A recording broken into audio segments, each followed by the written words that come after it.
एक समय की बात है। एक छोटे से गांव में एक युवक नामक अर्जुन रहता था। उसकी जीवन शैली आध्यात्मिकता की ओर मुड़ी हुई थी और वह अपने जीवन को एक उद्देश्यपूर्ण दिशा में बदलना चाहता था।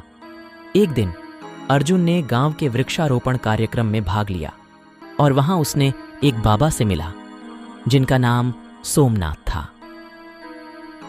सोमनाथ ने अर्जुन को एक रहस्यमय वृक्ष के पेड़ के नीचे बुलाया और कहा, तुम्हारा जीवन एक सफलता यात्रा हो सकता है, लेकिन उसके लिए तुम्हें स्वर्ग और नरक के बीच मुख्य रास्ता चुनना होगा। अर्जुन ने चिंता भरी नजरों से बाबा की ओर देखते हुए कहा, स्वर्ग और नरक, ये कैसे रास्ते हैं? सोमनाथ मुस्कुराए और कहते हैं, ये तो तुम्हारी आत्मा की यात्रा के लिए हैं। तुम्हें यहां से दो रास्ते मिलेंगे, एक स्वर्ग की ओर जो सुख और समृद्धि का है, और दूसरा नरक की ओर जो कठिनाइयों और परेशानियों से भरा होगा। अर्जुन ने यह समझा कि इस यात्रा में उसे स्वर्ग की ओर बढ़ना है। उसने बाबा से पूछा, कैसे पता चलेगा कि मैं सही रास्ते पर हूं? सोमनाथ ने उसे एक पुस्तक दी और कहा, यह यात्रा तुम्हारी आत्मा की शुद्धि का है। इस पुस्तक के जरिए तुम अपनी मार्गदर्शन कर सकते हो।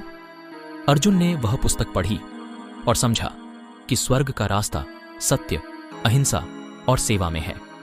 वह ने अपने जीवन में यह तत्व अपनाए और धीरे धीरे स्वर्ग की ओर बढ़ता गया।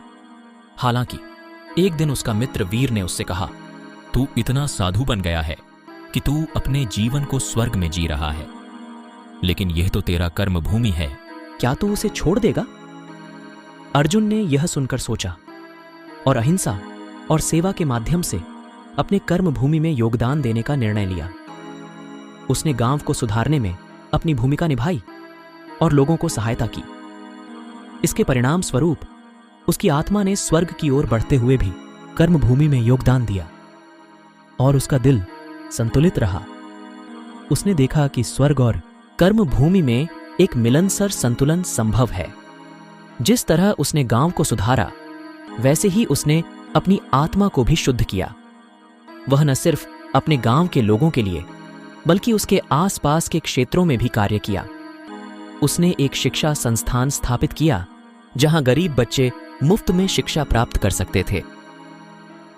अर्जुन का साथी वीर भी उसके साथ जुड़ गया और उन्होंने एक चिकित्सालय खोला जहां लोग मुफ्त में उपचार प्राप्त कर सकते थे। इस प्रकार वे मिलकर अपने क्षेत्र को स्वर्ग से कहीं अधिक सुंदर बना दिए। एक दिन अर्जुन और वीर ने देखा कि वहां एक पुराना मंदिर है जिसे लोग भूल गए थे। वे उस मंदिर को पुनर्निर्माण करने का निर्णय लिया और उसे सामाजिक एवं आध्यात्मिक केंद्र बनाने का कार्य किया। मंदिर का पुनर्निर्माण होते ही लोग वहां आकर ध्यान और आध्यात्मिकता का अनुभव करने लगे। इससे उनकी जीवन शैली में सुधार हुआ और उन्होंने स्वर्ग की ओर एक नया कदम बढ़ाया। अर्जुन और वीर ने देखा कि स्वर्ग और कर्मभूमि का अंतर असल में एक कल्पना मात्र है और यह स्वर्ग उस आत्मा के अंतर्निहित स्वरूप का अनुभव है जो सेवा और प्रेम में लिपटा होता है। इस रूप में अर्जुन और वीर ने साबित किया कि सच्चा स्वर्ग वहां है जहां मानवता के लिए कुछ अच्छा किया जाता है, जहां सहायता और सेवा का सिद्धांत आत्मा को सुखी बनाए रखता है। स्वर्ग या नरक न केवल अन्य लोकों में होते हैं, बल्कि हमारी छोटी भूमि में ही हैं।